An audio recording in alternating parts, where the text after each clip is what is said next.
नमस्कार मंडळी, मानदेश प्राईममध्ये आपल्या सर्व प्रेक्षकांचं स्वागत करतो। जे विद्याताई मोठे यांची सोशल मीडियावरती चर्चा होते की त्यांना विधान परिषदेवरती संधी द्यावी। धनगर समाजातील एक नेतृत्व, महिला नेतृत्व म्हणून आज त्यांच्याकडे बघितलं जाते। सोशल माध्यमामध्ये त्यांच्या नावाची चर्चा आहे की त्यांना विधान परिषदेला संधी द्यावी। या संदर्भात बोलण्यासाठी आपल्यासोबत जोडले गेलेले आहेत डॉक्टर रावसाहेब पाटील। आपण त्यांच्याशी संवाद साधतोय। डॉक्टर साहेब, काय सांगाल, एक समर्थक म्हणून या गोष्टीकडे कसं बघताय की सोशल माध्यमामध्ये सध्या त्यांची नावाची चर्चा आहे?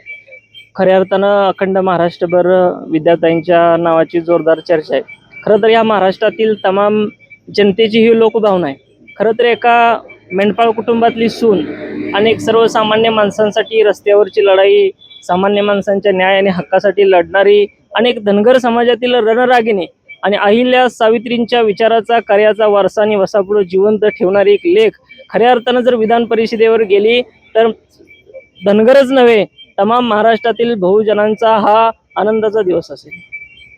काय सांगाल, विधान परिषदेवर त्यांचा विचार होऊ शकतो का? नक्कीच होईल। पक्ष नेतृत्व त्या पद्धतीनं त्यांच्याकडे पाहत आहेत आणि खऱ्या अर्थानं हा पश्चिम महाराष्ट्रातला एक महिला म्हणून एवढा ॲक्टिव्ह आणि एवढा तळागाळात पोचणारा एक पक्षासाठी एक दुसरा कोणता चेहरा नाही आणि खऱ्या अर्थानं माझ्या मते त्यांचा विचार व्हावा। तालुक्यामध्ये सुद्धा शिवसेनेमध्ये अजून दिग्गज मंडळी आहेत, हे राजकारणामध्ये अजून नौके आहेत, तरी पण यांना संधी मिळू शकते? नक्कीच मिळेल।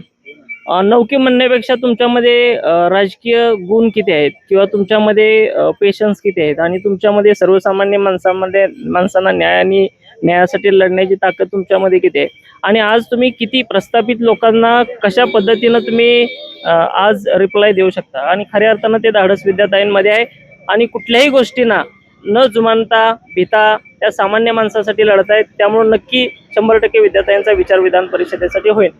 निंबोडे जिल्हा परिषदमध्ये त्यांचा थोडक्या मताने पराभव झाला।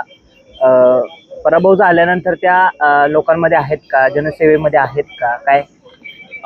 मी तर असं मानणारा कार्यकर्ता आहे। मी तर असं मानेन नैतिकदृष्ट्या त्यांचा पराभव हा नाहीच आहे। खऱ्या अर्थानं त्या एका बलाढ्य धनदक्षित्या विरोधात, बंदुक्या तलवारींच्या विरोधात त्या निवडणूक लढल्या। एक महिला असून, एक मेंढपाळाची सून, एक महिला असून आणि नौके असून सुद्धा त्यांनी मैदान सोडलं नाही। खऱ्या अर्थानं मी तर म्हणेल विद्याताईंचा हा 100% विजय आहे आणि 100% त्या जरी पराभव झाला मतपेटीतून तर दुसऱ्या दिवसापासून ते कामाला लागल्यात, सामान्य माणसांसाठी झगडत आहेत।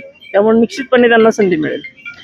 विधान परिषद म्हटलं की एक मोठा संघटन कौशल्याचा गट पाठीमागा असावा लागतो। जनसामान्यांमध्ये 24 तास स्वतःला झोकून द्यावं लागतं।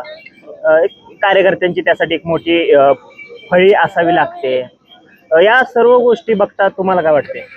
खऱ्या अर्थानं एक महाराष्ट्रातील तमाम बहुजन समाज आज एक महाराष्ट्रातल्या बहुजनांमधलं एक संवेदनशील नेतृत्व हे राज्यामध्ये उभारीस येते। त्याच्या शोधामध्ये एक महाराष्ट्रातल्या बहुजन समाजाला एक संवेदनशील नेतृत्वाची गरज आहे, जे एका चांगल्या दिशेनं जाणाऱ्या नेतृत्वाची गरज आहे। आतापर्यंत खूप नेतृत्व या महाराष्ट्रामध्ये उदयास आली, पण खूप दिशाहीन, अनेक लोकांना दिशाहीन करणारी नेतृत्व या महाराष्ट्रानं बघितली। पण खऱ्या अर्थानं विद्याताईंच्या रूपाने एका सर्वसामान्य माणसांना न्याय देण्यासाठी एक चांगल्या दिशेनं वाटचाल करणारे नेतृत्व या महाराष्ट्राला नक्की मिळेल, मला असं वाटतं। एक समर्थक म्हणून तुम्ही पक्षश्रेष्ठींकडे काय विनंती वगैरे करणार आहे का? आम्ही 100% विनंती करणार आहे आणि आमच्या विनंतीच्या अगोदरच पक्षश्रेष्ठी 100% त्यांना न्याय देतील अशी मला खात्री आहे।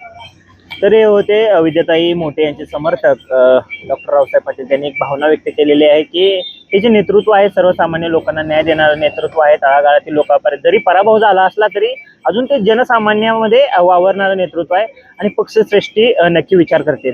कॅमेरा पर्सन खलीद जमादारसह दादा स्वाक्ष, मानदेश प्राईम आटपाडी। धन्यवाद। आवाज माणदेशाचा, माणदेशातील प्रत्येकाचा। माणदेश प्राईम सबस्क्राईब करा आणि अपडेट रहा। नवीन व्हिडिओच्या नोटिफिकेशनसाठी बेल आयकॉनचं बटन दाबा। धन्यवाद।